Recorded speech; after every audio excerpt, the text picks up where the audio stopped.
Olá, queridos, graça e paz a todos, sejam muito bem-vindos à segunda parte da nossa terceira aula, Antropologia Bíblica. Nessa oportunidade, nós vamos trabalhar sobre características antropológicas. Quais são as características do homem que Deus cria ali no Jardim do Éden?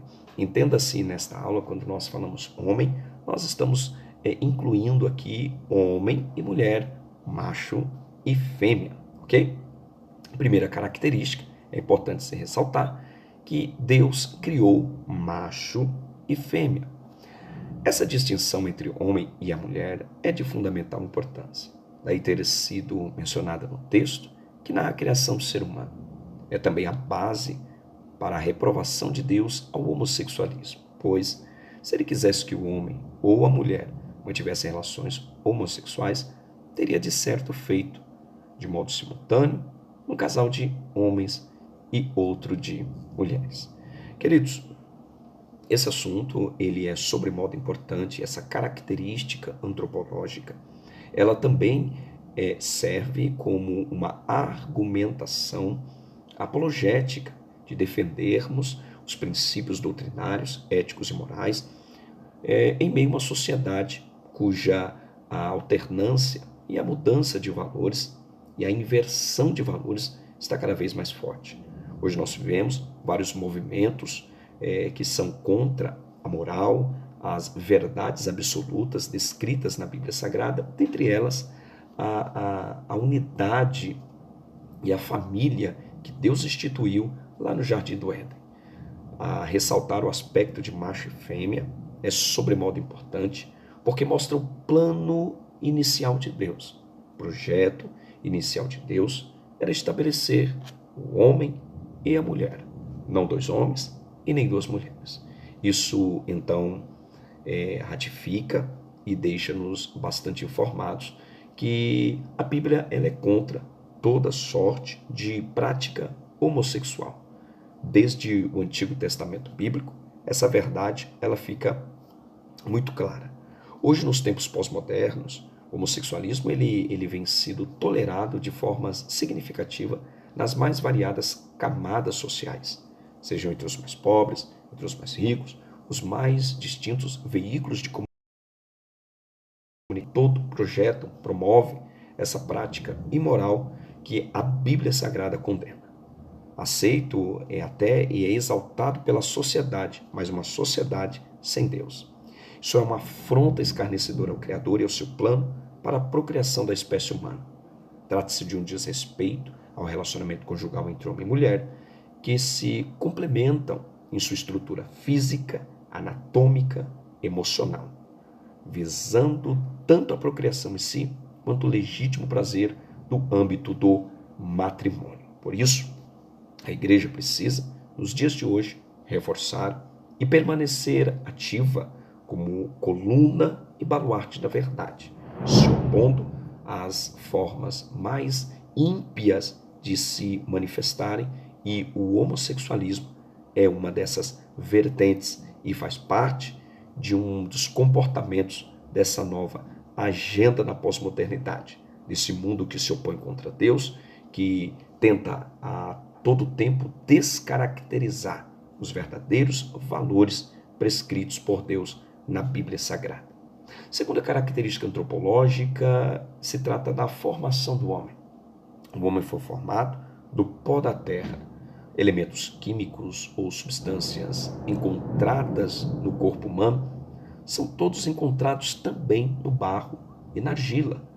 Dos 108 elementos químicos existentes na natureza e conhecidos pelos cientistas, 26 são encontrados no corpo humano. Assim, por um processo sobrenatural, Deus extraiu do barro os elementos químicos que formam o corpo humano, os combinando de forma especial e formou o homem do pó da terra. Então percebemos que Deus, na sua infinita graça e misericórdia, ele forma o homem do pó da terra, manifestando sua graça, seu poder e a sua misericórdia.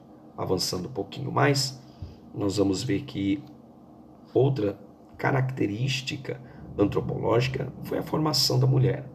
O Criador já concluíra em sua sabedoria que não seria bom para Adão viver em solidão, mesmo estando no paraíso, e por isso declarou: não é bom que o homem esteja só, far-lhe-ei uma auxiliadora, que esteja como diante dele. Gênesis 2,18. Diz a palavra do Senhor: então o Senhor Deus fez cair um sono pesado sobre Adão, e este adormeceu, e tomou uma de suas costelas, e cerrou a carne em seu lugar. E da costela que o Senhor Deus tomou do homem, formou uma mulher, e trouxe a Adão, segundo está escrito em Gênesis, capítulo 2, verso 21 e verso 22. Deus é sobremodo maravilhoso, grande e sábio. Deus, ele cria o homem, coloca o homem no jardim do Éden, e aí, a esta altura, Deus já havia criado todos os recursos necessários para a sobrevivência no jardim do Éden, como nós falamos nas aulas anteriores. Deus cria os céus, terra, luminares, animais. Então Deus, quando tem todo um habitat seguro, um habitat considerável, perfeito, Deus então coloca o homem para presidir toda a criação anteriormente, principalmente os animais no jardim do Éden. Deus então, entendendo que nenhum dos seres ali tinha uma compatibilidade química, orgânica, sentimental e moral como a do homem, Deus então forma a mulher. Deus, de uma forma poderosa, grande, na costela do homem, Deus faz com que Adão caia no profundo sono, e daí nós temos um dos atos mais gloriosos de Deus, que é a criação, a formação da mulher. Deus coloca ao lado do homem para estar diante dele, auxiliando, ajudando. Há expressões bíblicas que chamam de auxiliadora, outras traduções vão trazer a expressão adjuntora, aquela que está ao lado para ajudar. Quando nós falamos de características antropológicas, falamos a respeito da criação do homem, a particularidade e a peculiaridade que mostra e evidencia que ele veio do pó da terra, Deus forma a mulher, há um aspecto importante que nós não podemos deixar de comentar. É a queda do homem, a queda, consequentemente, de toda a humanidade. A Bíblia, a palavra de Deus, a verdade que está descrita em João capítulo 17, verso 17, nos afirma que a harmonia do paraíso foi transformada quando o diabo, o antigo querubim que se rebelou contra Deus, foi lançado à terra. Certamente, por vingança, resolveu atacar a obra-prima de Deus, a saber, o homem. Então, percebem, queridos, que Deus, na sua infinita graça, misericórdia e bondade, ele cria o homem dotado de características significativas. Mas o homem é dotado também de poder de autoavaliação e de autoescolha. Faça uma escolha não tão agradável. O homem foi dotado de livre agência, ou alguém vai também utilizar a expressão de livre-arbítrio. Utilizando-se do livre-arbítrio, felizmente, o homem peca contra Deus e perde as características primais que Deus instituiu ao homem. A queda da humanidade, mais conhecido pelos teólogos como pecado original, origina-se na desobediência e tem como fonte a tentação do querubim ungido, que já havia sido expulso do céu, dado a sua necessidade de satisfazer-se e do seu orgulho em pensar em ser semelhante ao Criador.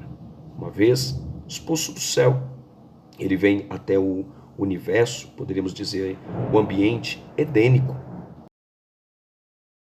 E isso traz consequências terríveis para toda a humanidade. Então, como nós vimos em nossa lição, muitas pessoas elas têm uma ideia falsa sobre o trágico acontecimento que envolveu o homem lá no Jardim do Éden. Há quem afirme que jamais houve esse fato histórico, querendo insinuar que a narrativa bíblica sobre a queda não passa de uma lenda, e lamentavelmente entre esses incrédulos estão inclusos muitos dos que se dizem religiosos, Queridos, o pecado original é uma doutrina basilar da Bíblia Sagrada. Muitos adeptos de Satanás, enganados sobre essa questão da queda e do pecado original, têm tentado de todas as formas negar essa verdade doutrinária da Bíblia Sagrada.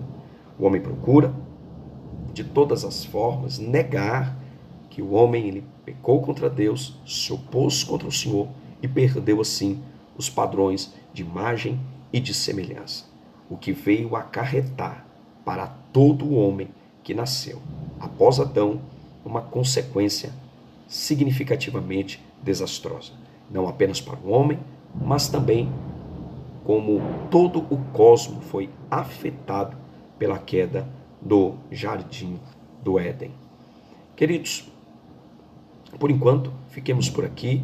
Na próxima aula nós vamos falar sobre a constituição do ser humano, como homem e como os principais grupos filosóficos, teológicos, veem a constituição, como o homem ele é constituído. Não sei se você está ouvindo por aí, mas por aqui já está ameaçando uma chuva torrencial. Nós estamos hoje gravando a nossa aula e o fundo musical aqui são os trovões e você pode ouvir aí conforme nós estamos trabalhando aqui a nossa aula. Amém? Fique em paz, estamos debaixo da bênção, da graça do Senhor. Fiquemos por enquanto por aqui. Te vejo na próxima aula, onde a gente vai falar sobre a constituição do ser humano. Fiquem todos na paz do Senhor Jesus.